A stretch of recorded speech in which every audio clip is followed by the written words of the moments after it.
Welcome to the Bold Analysis.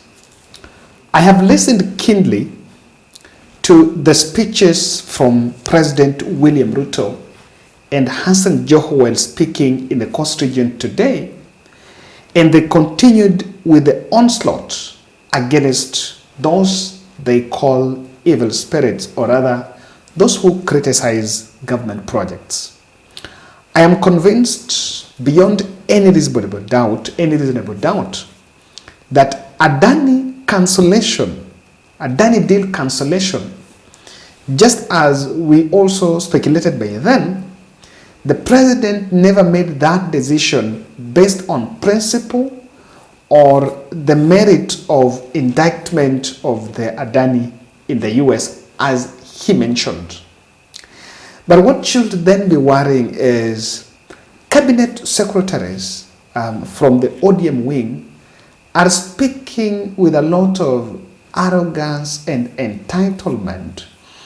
And the irony of it all is, while ODM was built and has maintained its stay in the political space for the last 20 years, while calling for accountability of the government, it is the government wing that are leading onslaught against those they call those they profile as criticizing the government. In this podcast, I want us to just interrogate and look at this spin that the president is making. If you remember, during the State of the Nation address, that which the president said, I want us to get into these details. But first is to remind you that kindly subscribe to our channel. We are on our journey to 20,000 subscribers, to 100,000 subscribers. So far we have 94,600. So we lack 5,400 to click 100,000 by the end of December. So you can subscribe. And of course, I also need to update you about our November project that we just finished. That was the house of Edison and Harrison in Watamu. Yeah, they had done, the house is already done. What they're doing this week is the plaster work, which is to plaster the wall and the floor. Then next week, the house shall be officially handed over to the two brothers. So I'll be back there just to ensure that that is exactly done. Ladies and gentlemen, I wanted to listen to this speech keenly by the president last month when he was talking about during the State of the Nation address, when he made the statement that they had cancelled Adani. I wanted to listen to the reason he said as to why they cancelled the deal. Accordingly, I now direct, in furtherance of the principles enshrined in Article 10 of the Constitution on transparency and accountability, and based on new information provided by investigative agencies and partner nations, that the procuring agencies within the Ministry of Transport and the Ministry of Energy and Petroleum immediately cancel the ongoing procurement process for the JKIA expansion public-private partnership transaction, as well as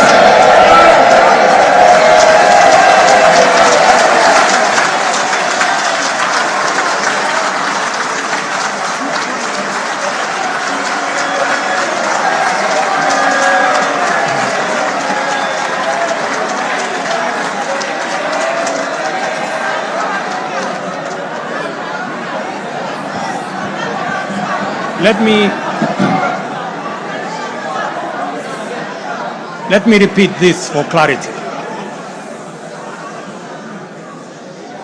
I have said that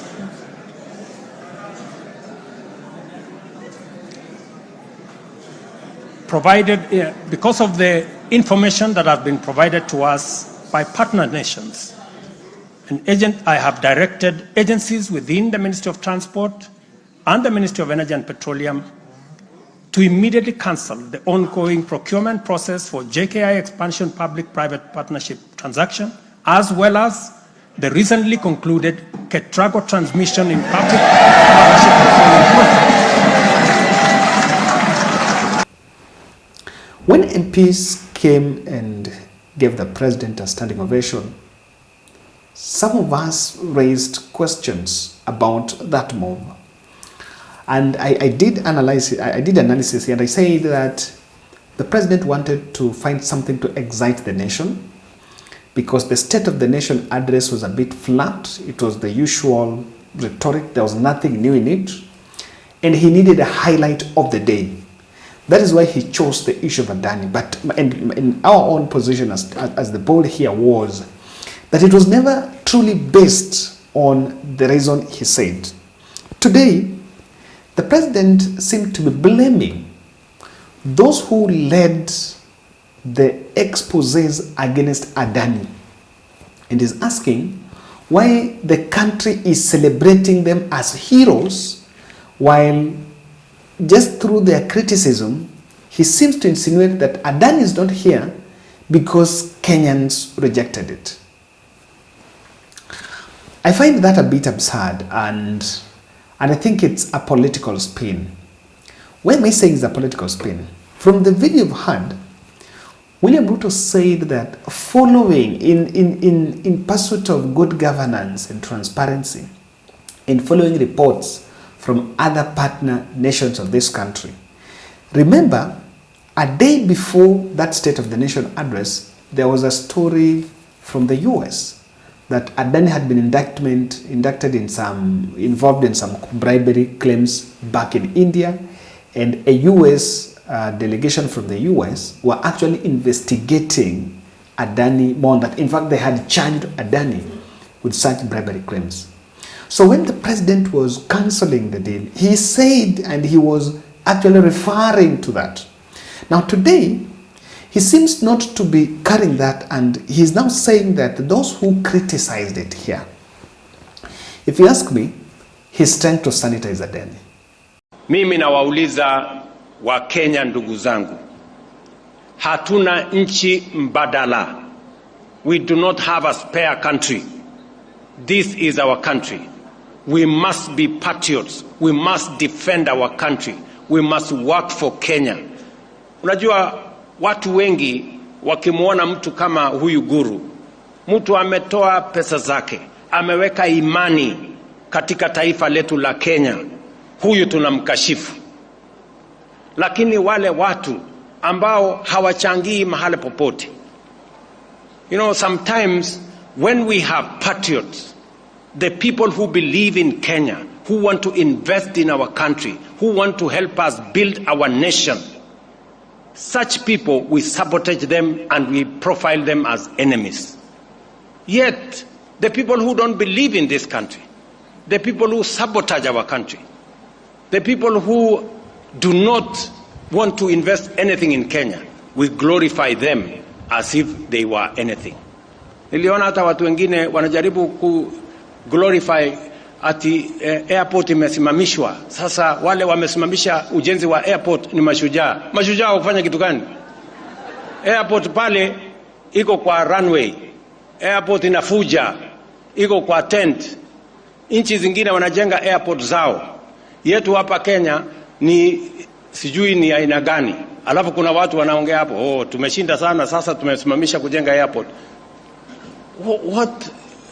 What gain do you get when you stop the building of an airport in your country?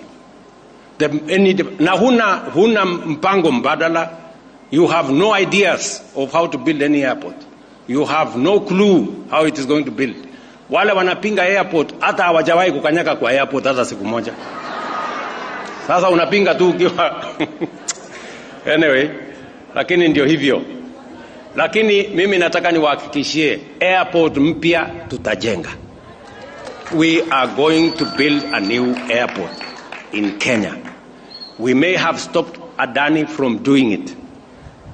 I was confident that he was going to build our airport and he was going to do a good job. But because of the law that bars us from engaging with people who have cases, we stopped it. But that does not mean we are not going to build the airport. We are going to build the airport. We are going to get a new framework. I think it is not true, and let's put it straight, and let's put it this way. It's not true that Adani is not in this country because Kenyans criticized. State of the Nation was in November. The Adani deal, Kenyans started criticizing it in July. By that time, by that June 25th, when people were protesting, that was June. So for almost 4 months, 5 months, Kenyans were saying, we don't want it, we doubt it. It took President Ruto 5 months to cancel it. And it was not cancelled because of Kenyans' opinion. It was cancelled because of what the US said. So I find that spin, it is not a bit fair.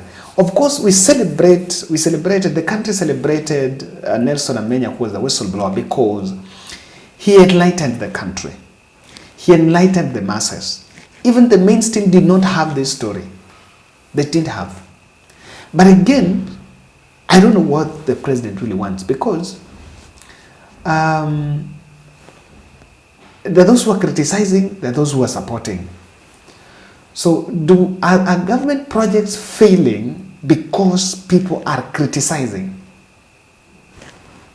And again, the criticism is, to me, part of the public participation, is part of taking the people's opinion, because if it is for them, then they're the first people that should buy it. They're the first people that should be able to embrace and say, this is ours, this is something helping us, and we will actually support. And so, to some extent, the president seemed to insinuate that projects are failing because people are criticizing. Let me explain, and let me use a very good example. SHA. The transition of NHIF to SHA was affected by delays. Some of the private facilities were not roped in. So private hospitals were actually asking patients to pay cash. If SHA was not working, if that transition was not working, do you want to say it was not working because people are criticizing? Or it was not working because those who are managing the transition probably did not put things right and the transition was bashed? Let's look at education funding model. That one for the university that university students were protesting about. Did it have problem because people criticized it? Or it had issues because at implementation that it was being done, it is the students who are complaining? So I find, to me, it's a scapegoat that there's something is doing, and it's a bit interesting that president is playing a victim card. When we make this pen, remember, this is in conformity, and I said yesterday that they were in Mombasa for a mission. Remember, ODM, for better part, since this cancellation, has been bemoaning that cancellation. They have said they have really been defending Adani. And I said, what was the interest of ODM party? And if you ask me, Ruto has been boxed. And the fellows around Adani that benefited with Adani are saying, Adani is not going anywhere. If I can see, this is something. And you can see, the onslaught, the criticism card was is well taken care of by two politicians, Joho and Ruto. Listen to Joho. Become so unpatriotic. Mimi hapa ni expert kupitia kwa maneno ya Junet wa kutoka ODM. Mimi nikae kwa mtandao hivi, halafu nimuone Mkenya mmoja hajui mbele wala nyuma, hajui cha usubuhi wala cha usiku, hajui cha katikati wala cha mbele, ati anasema Raila Odinga must fall kwa mtandao. Tena anazungumzia nini? AU. How unpatriotic can you be as Kenyans that even one of your own ako na nafasi ya kuongoza pahali pazuri kwa sababu ya kisiasa za kizembezembe unaanza kusema they must fall? We will come for you, my friend. Tuko na mdomo kama wewe. Ukileta tunaleta. Ukichoma tunachoma. And also, inchi hii, wacha niseme mimi, na kama wamejama wanaweza bust. Your Excellency, forgive me. This is the only country that someone takes to social media, anatengeza hapo kaburi, alafu anaombea viongozi mabaya, na unataka tukuangalie? Ama wewe unakaa hapo, you've become an expert of everything. Everything. Now let me tell you why I have decided to respond to you. Because we go out there, Your Excellency. The last time I was with you in New York, mimi nilipanga wawekezaji kwa room. And 90% of the questions kuhusu kuwekeza katika Kenya were informed by some busy body participation on social media. Tandao tu. That is Hassan Joho. I want to read for you a tweet from Caleb Hamisi. I rarely agree with Hamisi, but there is something he said just this evening. I want us to pay attention to it. It's something that will be very interesting for any Kenyan who is watching. He's saying, I'm warning my colleagues from opposition to stop exuding grandiose and arrogance while addressing Kenyans in public. You may be reaping big from the government as an individual, but remember the decades-long of blood and sweat opposition supporters have endured goes beyond your life in politics. Kiburi na majivuno wachia Kenya kwanza. That is not who we are. I like it. You can put your point forward without abusing the very citizen from whom you draw your legitimacy. You make our political wing look bad and by extension valueless to any political cause in future. Please be guided. I want to say this. The choice of picking Joho to lead that criticism onslaught is well choreographed by the president because it is making ODM very blunt. And I can tell you, in 2027, ODM will be complicit. It will be part and parcel. And in fact, Ruto anabebesha, from the way Joe is saying, Joe is talking, Ruto anabebesha ODM the government burdens. I can tell you, ODM hawataweza kujitoa. Because this is the way they're defending. And I like what Caleb Hamisi is saying. That is not what ODM is. That is not what Raila's, I'm told they're experts. That is what Raila envisioned. That is not Raila's politics. I may have a lot of problems with Raila. We might have a lot of challenges with Raila, but that is not Raila Odinga's politics. So, ODM as a party for the last 20 years has been pushing accountability issues. Joho spent almost 10 years opposing Uhuru Kenyatta administration when he was on the opposition wing. I remember an altercation even with the former president Uhuru Kenyatta. Why would he be finally all along? Because he was doing it when he was in opposition, but now when he's in government, anyone criticizing government, mpaka mtu anapinga. And now, Joe is talking about those who oppose Raila Odinga's AUC bid. So if someone is seated in a corner, someone is twisting and posting in Facebook, how does that affect government? How does that affect Raila Odinga's campaign? The 54 African presidents do not follow even a single blogger from Kenya. ODM wache kiburi. I think that, and I want to interpret this outburst, this criticism outburst from Ruto Joho. I am seeing something here. Ruto wants to sneak another Adani-like deal, and probably he's foreseeing that it is going to be opposed. And I have no doubt it is going to be opposed. Remember, the Adani deal was not even opposed because it is Adani first. People don't ever post Adani first. What was even opposed is auction of the airport. Getting someone else to be handed over our airport. And then you see that guy who was trending was saying on Auza airport. So that auction of the airport, it was opposed because people felt it is our infrastructure. So even if a Adani-like deal is going to be brought, people will oppose it on that basis that we can mingle with anything but not our airport.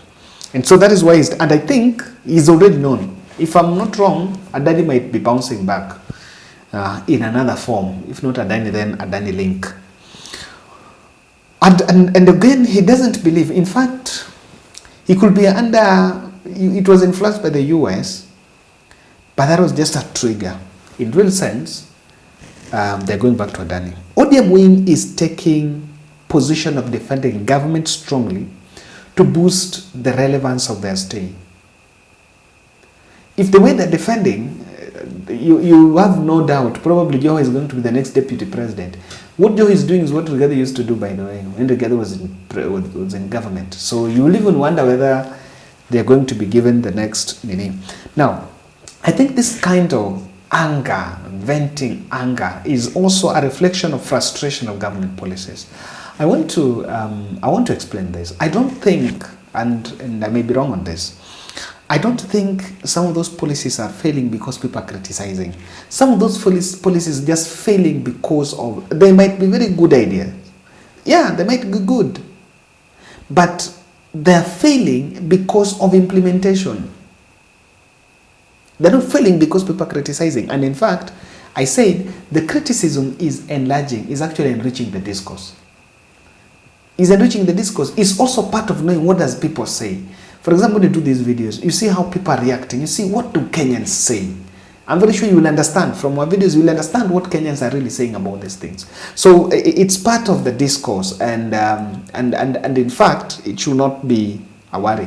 Lastly, President is playing a victim card on Kenyans. You cannot play a victim card. Like, sasa, hizi vitu zinafeli kwa sababu watu wanapinga. So that you want to create an us versus them. Those who oppose and those who don't oppose. Very dangerous one, because where is the majority? Thank you.